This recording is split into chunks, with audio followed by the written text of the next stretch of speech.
Welcome back to another episode of Pilipinas Update on FilAmTV Network. I'm Esmeralda Padilla Gold from our lively headquarters in Las Vegas, the bustling epicenter of FilAmTV Network. Accompanied by Ed Abalos, we'll take you on a journey to the Philippines to bring you the latest updates. Brace yourself for comprehensive reports that capture the essence of unfolding stories throughout the Philippines.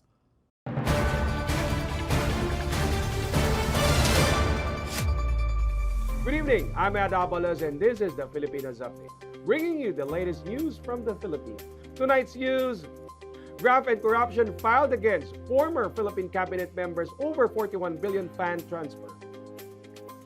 The filing of graft charges has been ordered by the Ombudsman against former Health Secretary Francisco Duque III and former Budget Undersecretary Christopher Lau in relation to the alleged irregular transfer of over 41 billion for the procurement of COVID-19 supplies in March 2020. The Ombudsman released separate decision on the administrative complaint against the two former officials. The Ombudsman found Duque and Lau guilty of grave misconduct, gross neglect of duty, and conduct prejudicial to the service. Meanwhile, the Ombudsman dismissed the criminal administrative charges on others who were implicated in the complaints.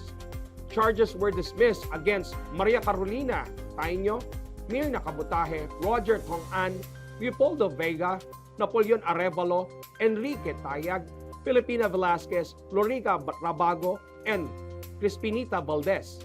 As stated in a 49-page resolution dated on May 6 and released on Friday, the Ombudsman said it was unlawful for the DOH to transfer 41 billion pesos to the DBM procurement service that Lau headed because PSDBM was only allowed to buy common use supplies, a category that did not apply to the COVID-19 pandemic supplies, which was bought with the 41 billion pesos allocation.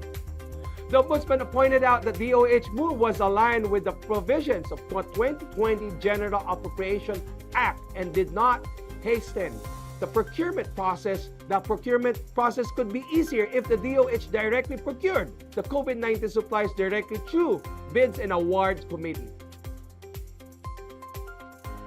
China warns Philippines on call to expel its diplomats. The Chinese government, through their Ministry of Foreign Affairs, warned the Philippine government on the negative implications of expelling Chinese diplomats in the Philippines. In response to the Defense Secretary Gilbert Teodoro and Philippine National Security Advisor Eduardo Año's statements, Chinese Foreign Ministry spokesperson Lin Jian called the comments as provocative and said that Chinese diplomats in the Philippines had to be allowed to do their job. Teodoro and Año recently called on the Philippine Department's Foreign Affairs to expel a Chinese diplomat in the Philippines over an alleged leak of phone conversation with the Chief of the Armed Forces of the Philippines, Western Command, which is illegal under the Philippine law. Lin said in a press conference, the Philippines must refrain from making reckless moves, which could only backfire on the Philippines. Early this month, the Chinese embassy made public recorded phone call between alleged AFP Westcom chief and a Chinese diplomat. In the conversation, they reportedly agreed on 4 points under a new model for managing a dispute in the West Philippine Sea. The authenticity of the recording has yet to be confirmed. Lin said the Philippines' response show precisely their guilty conscience in the face of facts and evidence. It's just desperate move. He asked the Philippine government to ensure that the Chinese diplomats can carry out their duty normally and to stop provocations and infringements. Año, for his part, explained that the Chinese official may have violated Philippine laws, particularly the Anti-Wiretapping Act, and breached diplomatic protocols and conventions. He added China's embassies in Manila had orchestrated repeated acts of engaging and dissemination of disinformation, misinformation, and malinformation with the objective and sowing discord, division of disunion among Filipinos. Of those actions should not be allowed to pass unsanctioned without serious penalty. The two countries have been in a series of heated standoff this past year in the disputed areas of the West Philippine Sea, as the Philippines, emboldened by the support from the United States and other allies, step up activities in water occupied by China-based Coast Guard. Philippine Coast Guard discovered crushed corals dumped near Escoda Shoal in the West Philippine Sea. Dumped crushed corals were found recently near Escoda or Sabina Shoal in the West Philippine Sea by the Philippine Coast Guard. The incident was similar to those observed in the Sandy Cay, which Filipino marine biologists had said may be due to the inland building activities in the West Philippine Sea. Philippine Coast Guard spokesperson for the West Philippine Sea, Commodore J. Tariela, blamed China for the degradation of Sandy Cay and the change observed at Escoda Shoal, located some 75 nautical miles off the coast of the main Palawan island. The Philippine Coast Guard now launches rigid hull inflatable boats to inspect the low tide elevation for any dumped crushed corals in the West Philippine Sea. And after more than 3 weeks of monitoring, the Philippine Coast Guard has discovered that the physical characteristics of the LTE surrounding Escoda Sabina Shoal are similar to those of the Sandy Cays. Tariela said after the crushed corals were dumped, it is highly likely that the maritime features in the Escoda or Sabina Shoal will alter.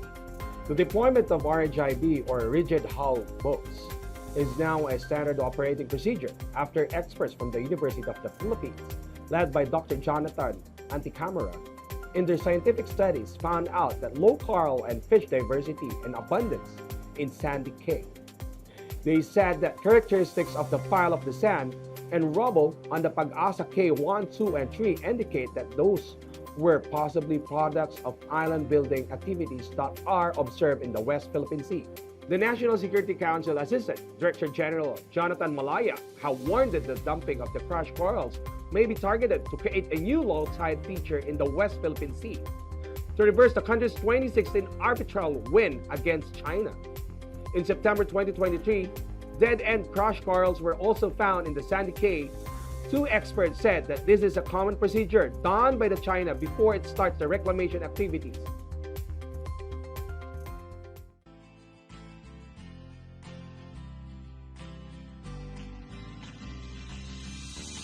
Don't waste your money on CBD. Now hold on, don't turn the video off. If you're already taking CBD, good for you.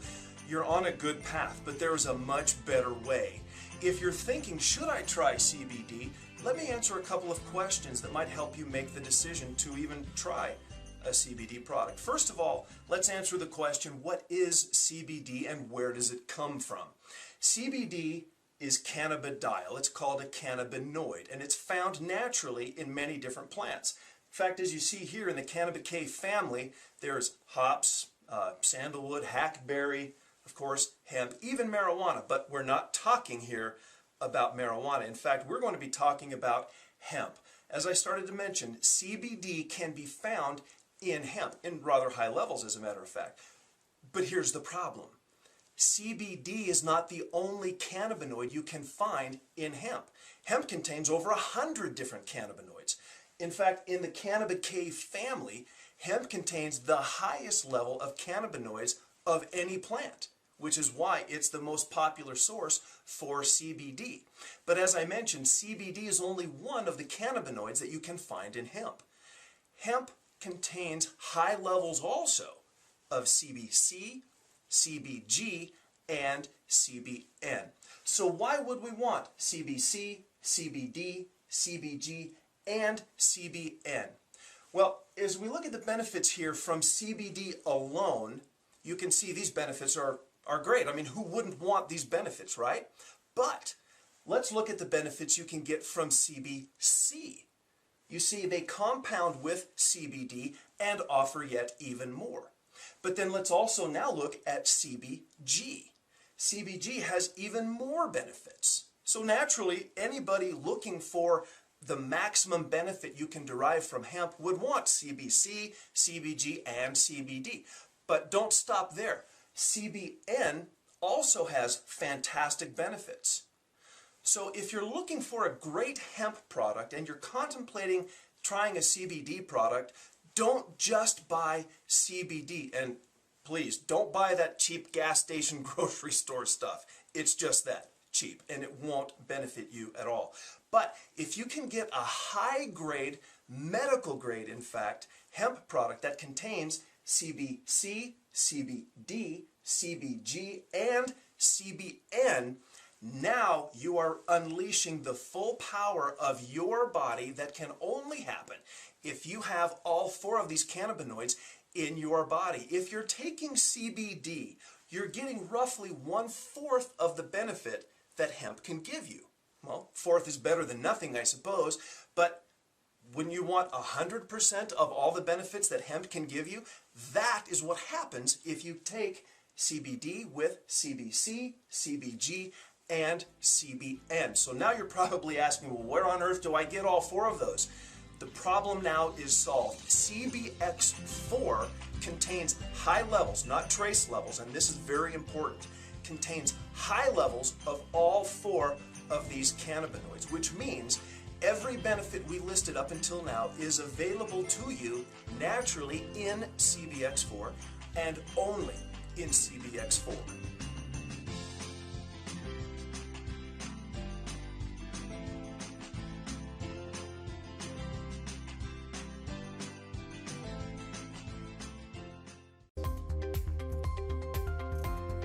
An overseas Filipino worker in Dammam, Saudi Arabia, missing since November 2023. The families were unable to communicate with her of an overseas Filipino worker that works in Saudi Arabia, which is seeking assistance to the Department of Migrant Workers and their relatives' employment agency.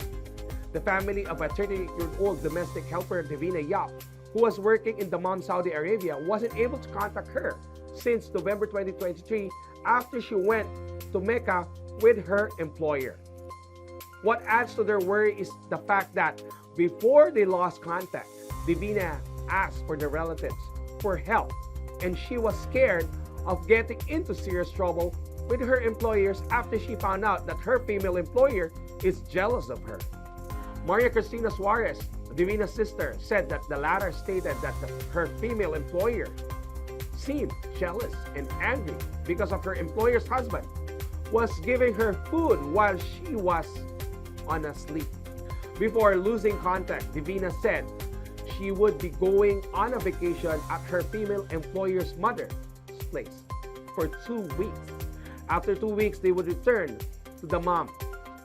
Suarez even loaded Yap's phone with 200 pesos every week so she can message them and check with the siblings and the family. Meanwhile, Divina's worried mother, Florentina Yap, is also asking where they brought her daughter. The family had contacted Divina's employment agency, but they have not received any relevant information, and the agency only responded when the family expressed their anger towards them. Divina's family has also reached out to the Department of Migrant Workers for assistance. For the good news, children of a farmer and tricycle driver, top-notchers of the PMA Class 2024. A daughter of a farmer in the top one of the 278 cadets who graduated from the Bagong Sinag class of 2024 of the Philippine Military Academy. Next to her is the son of a tricycle driver who earned the second spot, while 6 out of the 10 were women. Cadet First Class Jeanette Ilumba, a 24-year-old from Surigao del Norte, finished her course as a magna cum laude and is set to join the Philippine Army. Ilumba's mother is a barangay official. She came from a UP Tacloban College before joining the PMA. As the top one of the 2024 PMA class, Ilumba received the following recognition: Presidential Saver, Philippine Army Saver, JUSMAG Saver, Australian Defense Overall Performance Award Army, Tactics Group Award, and Army Professional Plaque. Earning the top 2 spot was Mark Armwell Boyles, who is a son of a tricycle driver. Boyles will be joining the Philippine Air Force soon. 6 more female cadets and 2 other male cadets complete the top 10 list, which includes Kim Harold Gillo, Cyril Joy Masculino, Rose Mel Dogelio, Alex Mai Balen, Floyd Niño Arthur Rojas, Giselle Tong, Danica Marie Viray, Neriva Binag. Gilo and Rojas will be joining the Philippine Navy while the rest of the remaining top 10 goes to the Philippine Army. El Niño puts 276 Philippine cities, towns, and under the state of calamity. State of calamity has been declared in a total 276 Philippine cities and municipalities to the effects of the El Niño.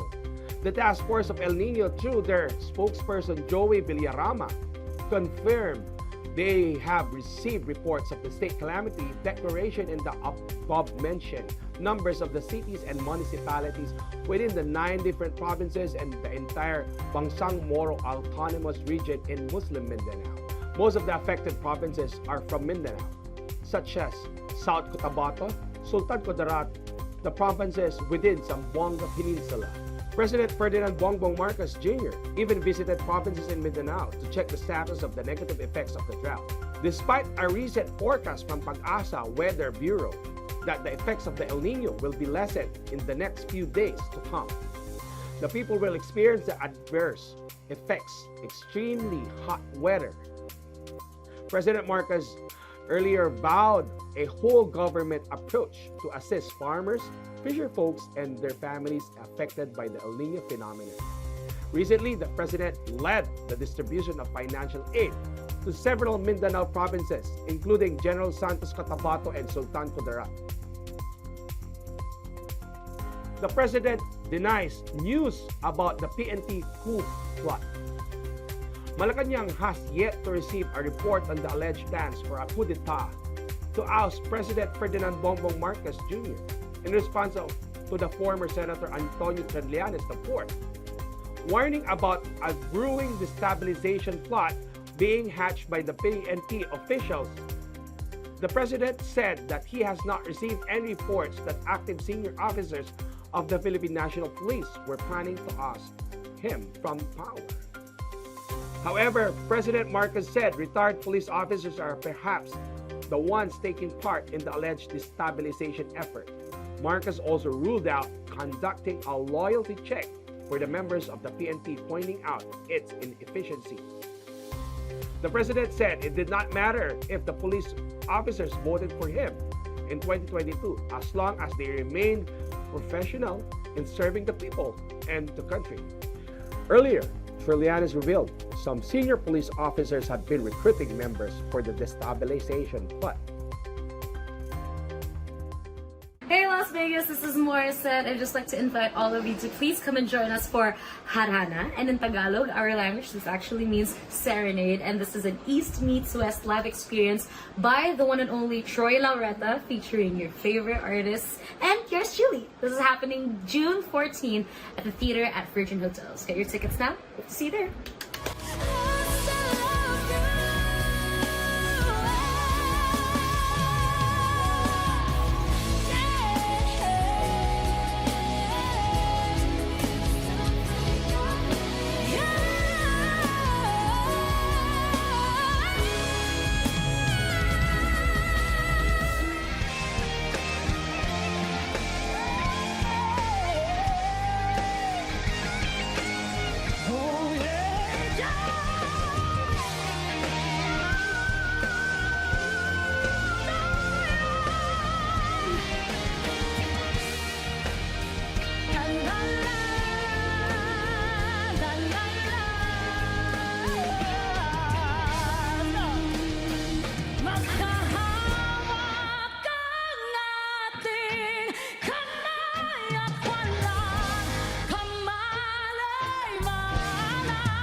Hello Las Vegas, please come join us for Harana, an East meets West live experience featuring my dear friend, the incredible Troy Laureta, and an incredible, I know I keep saying incredible, but they are, a lineup of artists that I am just so honored to share the stage with. They are all amazing. I'm so excited. It's on June 14th at the theater at the Virgin Hotels. Hey everybody, it's Martin Rivera and I'd like to invite you to a very big concert. Troy Laureta in concert in Las Vegas, Nevada. That's on Friday, June 14, 7:30 p.m. The theater at Virgin Hotels, Las Vegas. Look at the guest list. Pia Toscana, love her.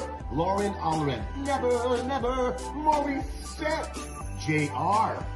Wendy Moten, Gessa, Josefina, with the Fat City Horns, and Justin Cloak. Troy Laureta, and yours truly will be there. I too am one of the guests. I'm so blessed to be part of such a great cast. Troy Laureta at the theater at Virgin Hotels, Las Vegas, June 14, Friday, 7:30 p.m.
Fuel prices to drop this week.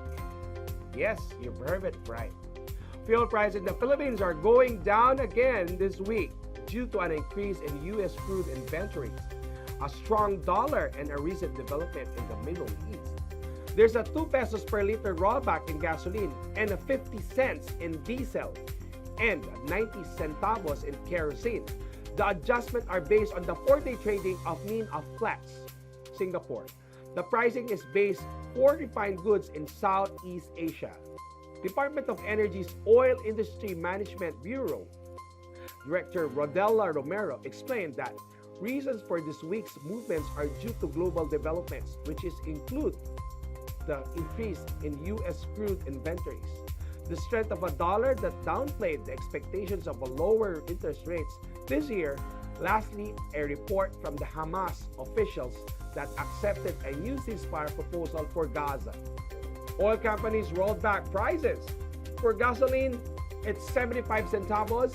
For diesel, it's 90 centavos, and kerosene for 1 peso and 5 cents.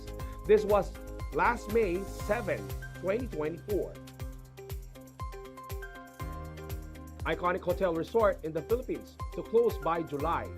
After almost 5 decades of operation, the iconic Sofitel Philippine Plaza Manila is now closing its doors and set to stop operations by July 1, 2024.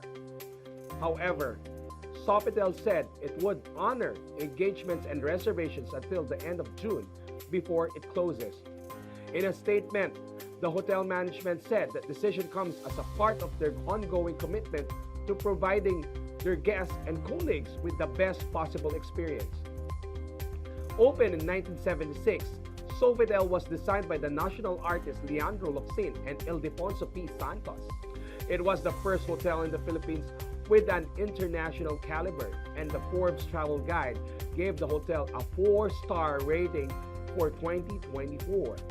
Forbes describes the hotel with its gorgeous landscapes, lavish contemporary interiors, and indulgent spa that attracted international personalities, such as former U.S. President Barack Obama and the Queen of Pop, Madonna. Reports from a major daily noted that the hotel owner, Philippine Plaza Holdings Incorporated, is requesting the government service insurance system for an extension on its lease contract for another 25 years. This means the lease contract will end in 2066 instead of its current 2041 date. The state pension fund owns the lot where the hotel stands. The last and final good news. Philhealth members can now avail benefit packages for heat-related illnesses. Yep, you heard it right. State health insurer Philhealth recently announced that members who need hospital care due to the effects of extreme heat may now avail of the benefit package for heat-related illnesses. Philhealth Acting Vice President for Corporate Affairs, Ray Balena, said those who will suffer from heat strokes can avail the Z benefit package amounting to 8,450 pesos from its former amount totaling to 6,500 pesos only. Inclusion of the insurance amount include hospital charges and professional fees of the attending physician. Balena also reported that PhilHealth Board has approved a significant increase in the benefit for the breast cancer patients starting March 30, 2024. Balena says that benefit package is now worth 1.4 million, up from the previous 100,000 pesos. PhilHealth is also set to enhance this year its benefits packages for prostate and cervical cancer. And that was the news for this week. For more news and updates, follow us on our social media platforms. I'm Ed Abalos, and this is the Pilipinas Update on FilAmTV. Thank you and have a great weekend.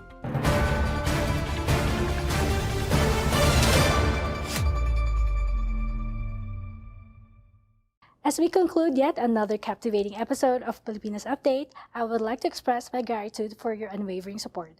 With Ed Abalos providing insights from Manila, Philippines, we have delved into gripping stories and updates, strengthening our bond to our heritage and community. I'm Esmeralda Padilla Gold from Las Vegas, Nevada, urging you to remain connected, stay inspired, and embrace our Filipino heritage with pride, regardless of your location. Thank you for being a cherished part of our FilAmTV network audience. Maraming salamat po and mabuhay.